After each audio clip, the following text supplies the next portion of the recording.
Hi there, my name's Daniel from Transformer Trailer Sales. I'm going to be walking you through your 2017 Coachman 24 SE. We are just going to start off at the back of the trailer.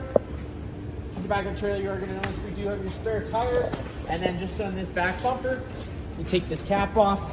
This is where you're going to find your sewer hose. Just take a note of those 2 ears there. Those are the same 2 ears that hook up to your sewer system. Just cap that in place. Keep that stored in the back bumper just to keep any smell out of the unit. In this corner of the unit, as well as all four corners of the unit, you are going to have stabilizer jacks. The way those work is you just hook up the tool that's in the front compartment up to this nut, run that foot down to the ground. Once the foot reaches the ground, just giving it another 1/8 turn just to firm it up, and that's just going to take any bounce or sway you see we have in the unit right now away.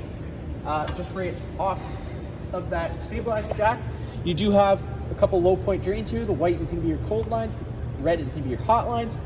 All that's going to do is you're going to take those caps out. It's just going to drain any water that you have in the line. So let's say you don't want the water going stale or stagnant because you're leaving the unit for a while. You can just pop those open, and that's just going to drain any fluid that you have inside the lines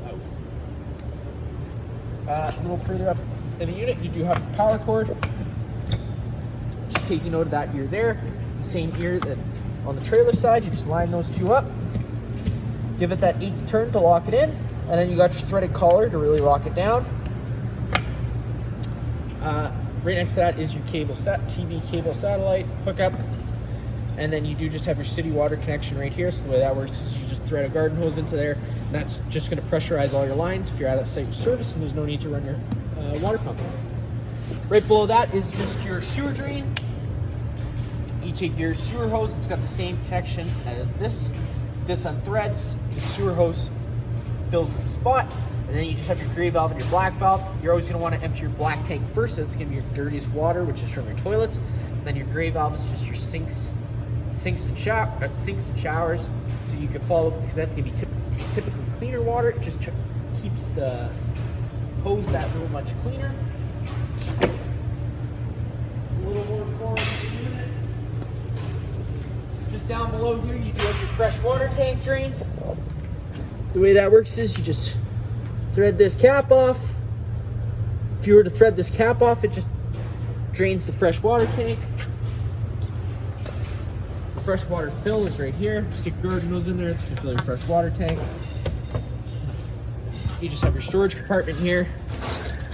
Inside this is your 15 amp park adapter. Let's say you get to your campsite, it doesn't have the standard 30 amp plug end. You can use this, and this will turn it down to a 15 amps of power. Also works for if you're keeping the unit on your driveway and you want to run that fridge. Just keeping in mind you are going down to 15 amps of power, so you won't be able to run something like your air conditioner. At the front of the unit here, you do have your battery box. Inside there is just your battery, and then you do have your 2 propane tanks up top. Typically, you can just turn them on and off from up top here. For the purpose of this video, I'm just going to take that off. You will notice you have this little selector valve, so right now we are currently running off this tank. If this tank were to go empty, you can close this tank, switch it over to that side, and you can run it off this tank. That's all this valve really does. Just noticing that you do see it red, so red's just saying that it's not receiving any propane, so it'll tell you that your tank's empty. Turn it over to this way, and it is going to go green because this tank is on, telling you that you do have propane. That's all for that up there. And then you just have your tongue jack. One way's up, the other way's down.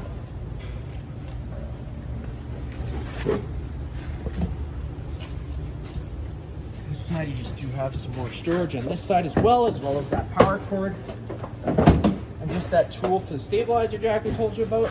So you just take that, it's pretty much just a socket, it threads onto there. One way's up, one way's down.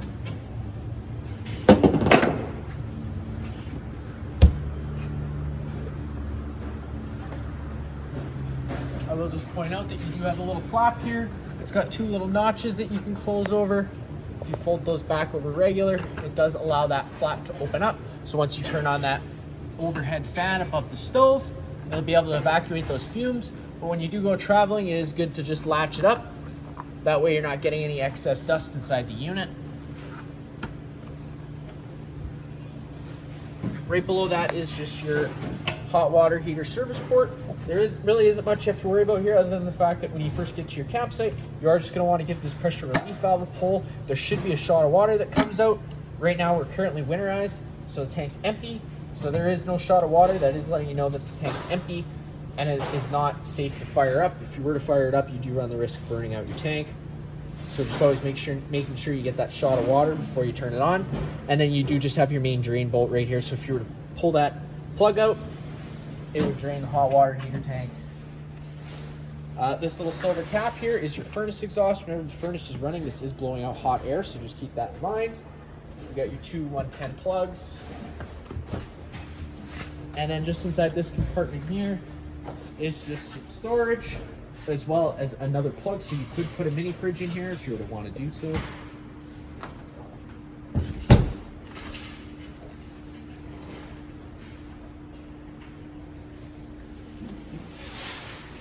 Taking a step in front of you here. You get inside, you just take this assist handle, push it up, fold it 90 degrees, it's going to lock into place. You can grab that next step, fold the first step down, fold the last step down. You can open up the door. Stepping inside, you'll notice right on your left is just your fire extinguisher. That's going to be simple, pull the pin and shoot just like home. Underneath this cabinet here is just your two light switches. The one on the right does your orange porch light. The one on the left just does the lights inside the living space. And then you do just have your slide out button right next to that. So unfortunately today we aren't going to be able to bring out that slide out all the way just because of space.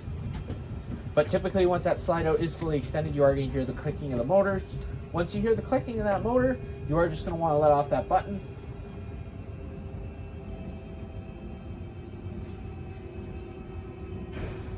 So that is about all I'm going to want to go out today.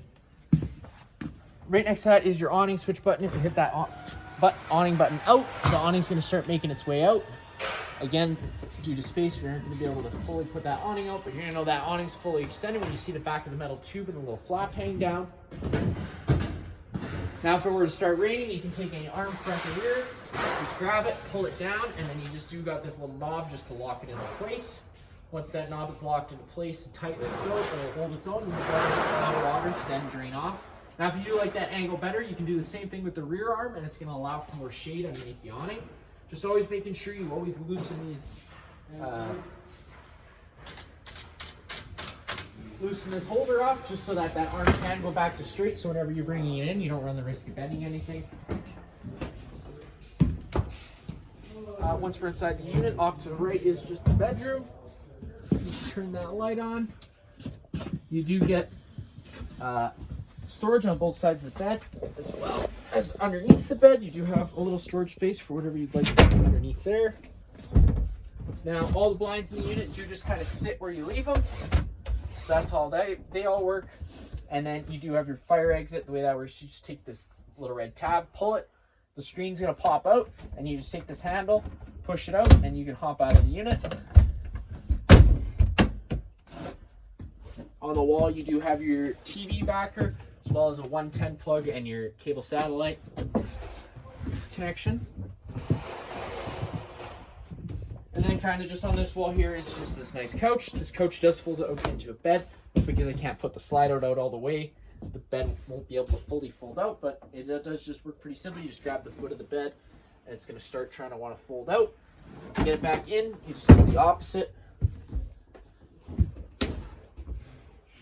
In the dinette area, you do have a light on its own center push button, turning that on.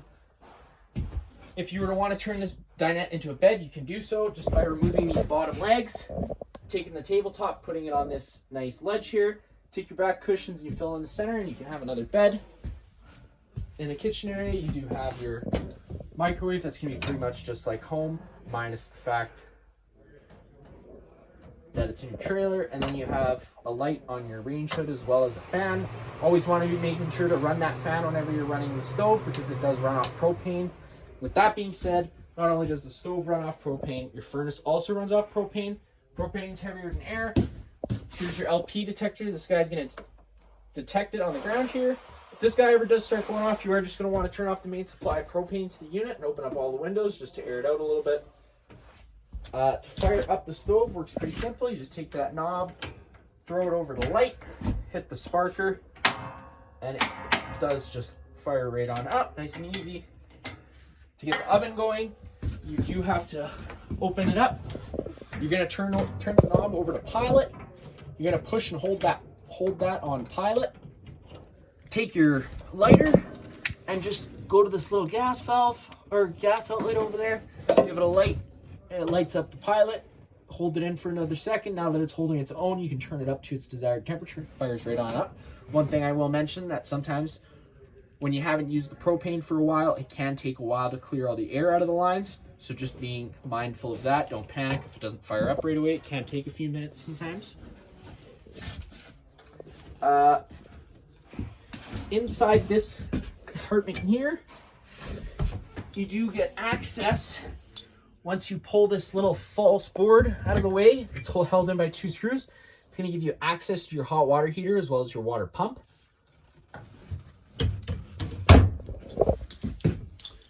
For your fridge, it works pretty simple. Your temperature control is just on your right here with this little sliding white piece of plastic. The lower you put it down, the colder or the warmer it's going to get. The higher up it is, the colder it's going to get. To turn the fridge on, you just have all your controls up here. So if you hit that button, auto, it's going to first search for shore power. And if shore power is then taken away, it will switch over to gas. But if you want it to solely run on gas, you just have to depress that button with that light off, and the fridge will fire up on gas. Just some more storage in these cabinets. And right below here is your circuit breaker. Whenever a breaker pops, it's going to sit in the middle, so you have to just turn it off and then back on to reset it. And whenever you do have a fuse pop, there will be a little red indicator light telling you which one has blown. And then you do have your little entertainment center here. You do have this radio. It's going to be pretty much the same as home, minus you do have your different zones. I believe zone A is interior speakers and zone B will be exterior speakers. And then on the wall, you do have your little monitor panel system. So you got it'll tell you your battery level, your fresh, your black, and your gray level. And then you do have your water pump switch. So if you turn that on, it's going to turn on your fresh water, or your water pump. And then you do have 2 options for your water heater. You can either fire it on electric or gas. If you fire it on gas, the water heater is going to try lighting itself 3 times. If on the 3rd try it doesn't light, this little DSI fault light's going to come on. So what you have to do then is just turn it off and then back on again to reset it, and it'll try lighting itself again. Right below that is your thermostat. So you got a couple options. You go over to fan. You can either run it on auto, so it's an on-demand system. It'll kick in and out as needed. Low, which is low fan all the time, or high, which is high fan all the time. Once you have that figured out, you can go down over to cool. So now the air conditioning is going to take into effect, and it'll either be on low or high fan, depending on what you choose. Hit that button again, and it'll switch over to furnace, and the furnace will kick in. Hitting that button again just turns it off. Now that being said, you do have a couple options for your air conditioner. You can either have these louvers closed, in which case it's going to move all its air through the ceiling ducting with the little portals that you see around the unit, or you can open up these louvers and it's just going to dump all its air into the main living space. So if you first get out to your campsite, you just want to cool off that main living space, I do suggest doing so. Once that's cool, then close these off and it'll move its air throughout. The furnace does move all its heat through the little portals you see on the floor. Opening up this door just gives you access into the bathroom. Once you're in the bathroom, that light switch just is on your right. You get your shower with hot and cold water, toilet, sink, medicine cabinet with some storage. That is going to be it for this unit here. If you have any other questions, feel free to give us a call.